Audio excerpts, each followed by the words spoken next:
everybody, good afternoon. Thank you so much for joining us. I'm meteorologist Alyssa Andrews alongside meteorologist and executive weather producer Eliasen. Hello. And we're here to talk about our next weather alert that we have right now, and also, you know, the wrap to January and look ahead to February a little bit. I feel like we've been in a perpetual weather alert for like the last week or so. If it's not like, again, there's been many storms. We had a cold shot, we had some wind, and so finally we get rid of January and rid of this week with one last storm coming tonight. Yes, all the things you'd expect for some January weather and maybe ending up on a bit of a cold spree here. A little bit, yeah. So let's check out the next weather alert. Obviously, some of you have seen some rain already, but it will definitely be picking up this afternoon in intensity. So if you're heading out, I don't know how bad the commute home will be tonight, but any amount of rain thrown in with a commute can kind of mess things up a little bit. But what probably is of more interest to a lot of folks is the potential for some mixing later on. Right, and it just a little brings down the visibility a little bit. I think from the camera shots I was just looking at, our live pictures outside, it looks, just that gray, cloudy fogginess to the air, and then we've got some delicate temperatures going on where you could see some slippery conditions with freezing rain mixed in here. Yeah, this feels like one of those storms that happens on like the outskirts or the start or the end of winter where temperatures are borderline. There's going to be a lot of temperatures, as you'll see in a little bit, like close to the freezing mark. So kind of tough to time later on, especially when the colder air starts to filter in, like when that changeover happens, how much snow is left when it does. But at any rate, you can see, again, 4 to 6 p.m. this afternoon, some steady to heavy precipitation. Temperatures generally in the mid to upper 30s, so shouldn't be any trouble with the evening commute, at least in southern New England with snow. You're traveling up like Manchester, Keene, it points north. If you're heading up to like ski country tonight or whatever, you'll definitely run into that rain snow line and things will get white pretty fast up that way. So a lot of folks, I'm sure, think about heading skiing for the weekend. Just be aware that it could be a slow ride up there tonight. Yeah, and I mean, widespread coverage here too. It's interesting because finally now we have all this moisture to work with, but temperatures, of course, are just warm enough for many that we're not getting much snow out of it. But you can see, like, as the rain snow line, and this is just a model depiction. The rain snow line may not be exactly where it's portrayed here. This is 10 o'clock tonight. And you can see that even though it's showing snow in Fitchburg, Manchester, Lawrence, and the temperatures are slightly above freezing, that's not unusual. It's the temperatures will be below freezing for the entire rest of the atmosphere. Just at the very bottom surface layer, it may be right around 32, 33, and we can certainly get snow when that happens. The question is, like, how readily will it accumulate after having rained all day, having been relatively mild today, and temperatures right around freezing? So, tough call. And to that end, when we're talking about temperatures at the surface being that cold, but they're colder, of course, aloft, where it's warmer, so we've got the green, the rain portion of this, even you're seeing a temperature of 37, there could be pockets of even colder air right at the surface. So that's why freezing rain it can be a concern, because we think about a bridge or an overpass, you've got cold air hitting it from all different directions. So you're going to see that glaze, that freeze over. Just because your car thermometer may say 35, 36, but as you say, like different hills, valleys, overpasses may be just a few degrees colder. So you have to take it easy, even if it appears to be rain. But at any rate, as the rain snow line collapses towards the Mass Pike, the whole thing starts to shut off. So that's why we feel like most of the snow accumulation, or any of it that does occur, will be sort of north and west of Boston. And you can see temperatures still in Boston in the mid 30s later on, with some snowflakes to end it out. And then maybe just a few lingering flurries along the coast tomorrow morning. But the storm is really over. After midnight, it's just a few lingering flurries. Yeah, that's right. I think more of a bright and dry day tomorrow. It's just the early morning kind of passing flurry. Yeah. Travel-wise, again, if you're heading out tonight, it'll start as rain, but the later it gets, the better chance of a mix and then eventually some snow. Obviously, that's highly dependent on where you're traveling, too. If you're in far, like South Coast or Cape, it's still rain. Obviously, if you're over the Mass New Hampshire border, it's always snow, so highly dependent on where you're traveling. But regardless, if you're heading out tonight, just be aware that, conditions will not be the best for travel. It's not a major storm, but still something to be aware of. In our latest snow map, it's not much. I feel like we've had a lot of these this year where that, kind of like an inch here, inch or two there, no big storms. Well, that's why I was kind of feeling like, man, a common thing that people say around this time of year is if it's going to be this cold, it might as well snow, right? Well, now it's been cold all month. It's been one of the colder months. And now that we finally have the moisture to work with, we've got the lack of cold air today. I've seen a lot of that on social media and Twitter. There are a lot of, obviously, snow fans, snow lovers here in New England. And it's like, can we finally get like a juicy, for no better word, like a high moisture content with this storm. And are you kidding me? It's going to be rain. Right, like and in a month where we finally went temperatures below normal a little bit. Today was the day that we went above. So anyways, if you live Mass Pike northward, I would expect at least some light accumulation of snow. Again, this occurs later on tonight. There could be up to 2 inches along the Mass New Hampshire border. And again, but it's mostly over the border. That 1 to 3, could be 2 to 4, somewhere in that range for the Manchester area. But for the most part, not a major deal. And for those up in that area, probably just a light shovel job tomorrow morning, although it will be heavy, wet snow.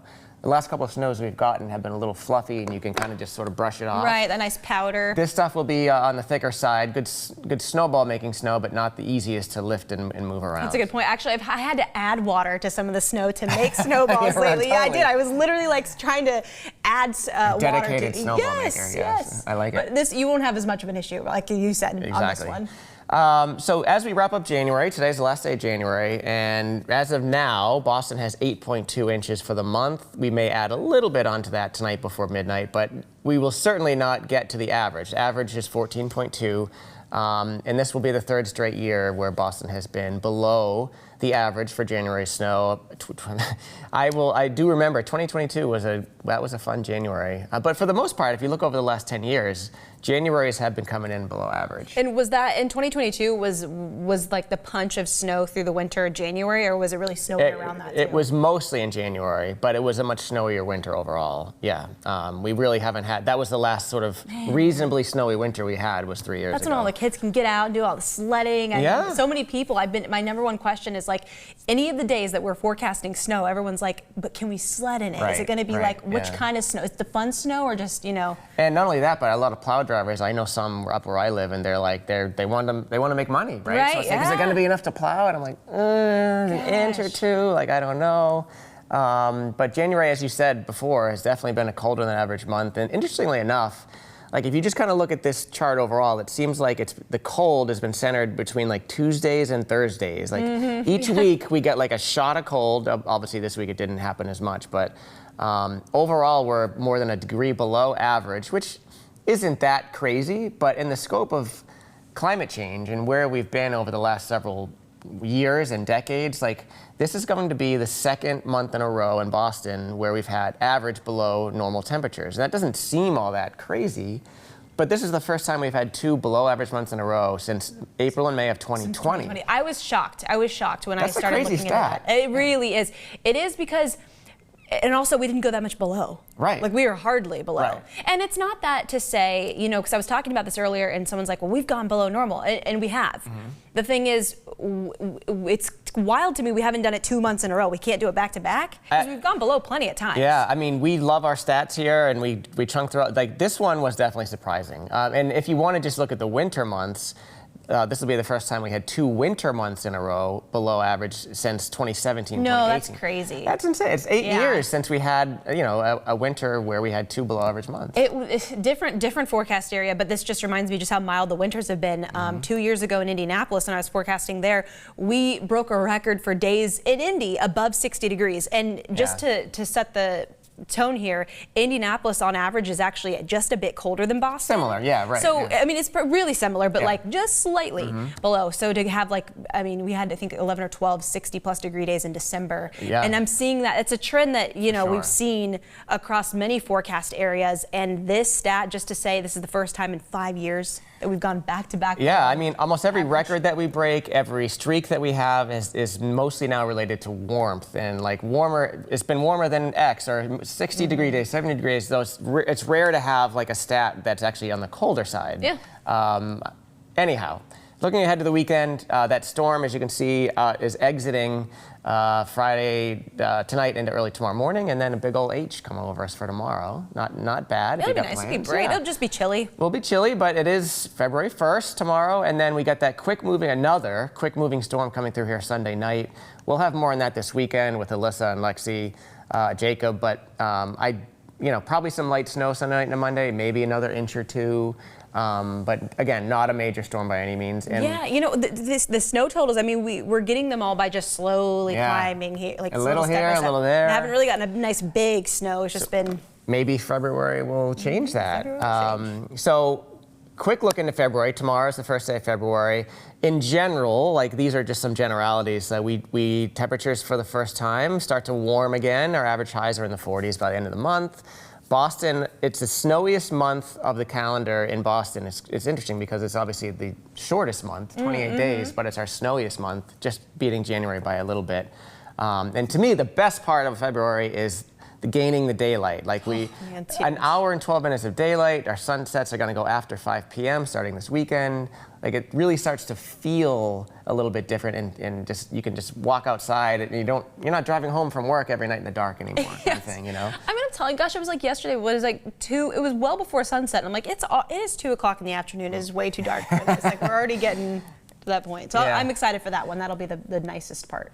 And just a quick look at recent Februarys, if you're wondering. Obviously, we said we averaged about 14 inches of snow in February, but much like January, it has been since 2022 since we've had a near or above average February for snow either. I actually think that we have a decent chance. Eric Fisher will have a report tonight at 5 o'clock on WBZ with a forecast for February, and obviously I've helped him work on it, so I got an idea of what he's going to say.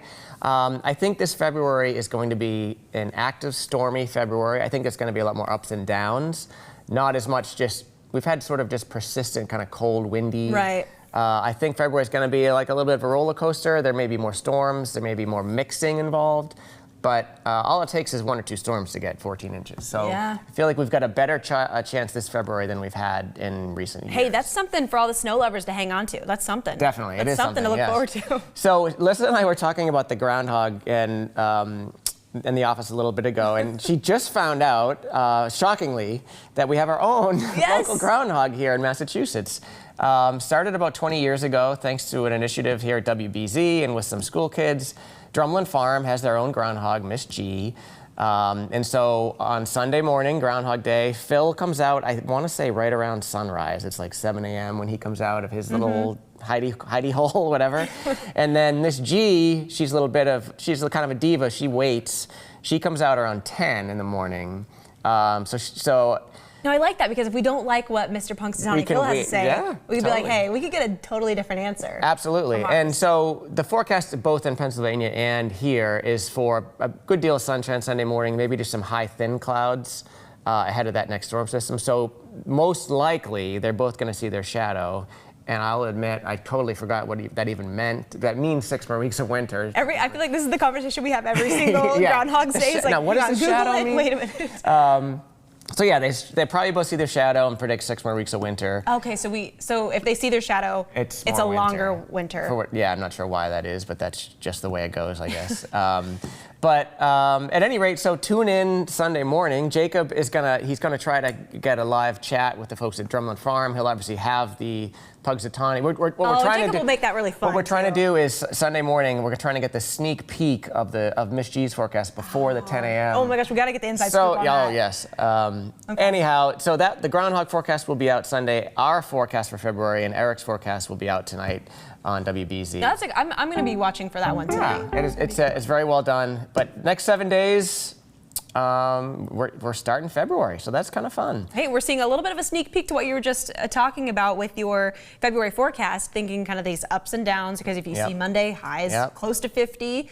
Then we go to a low temperature of 19 on Wednesday. We've got some rain chances in the forecast, got some snow chances in the forecast. I don't want to jump the gun on next Wednesday, Thursday, but it looks like the models have been showing kind of a messy sort of storm around mid to late week next week. Way too early to, kind of get in detail about that, but it could be one of those like rain, ice, snow type. And that's exactly kind of what we're thinking February may look like. So, well, and if those temperatures are an indication, which of course they are, and going from a 19-degree low to a 46 high, that means something's got to go down in between. Yeah, we're going to see some rain that's been falling, freezing over. Things are going to be switching around. So yeah, it certainly looks like an interesting February that we're in store for. Yeah, so check out Eric's forecast tonight, and again, take it easy tonight. Even if it's raining in your area, snow will probably be coming later on. And if you're headed up north, take it slow.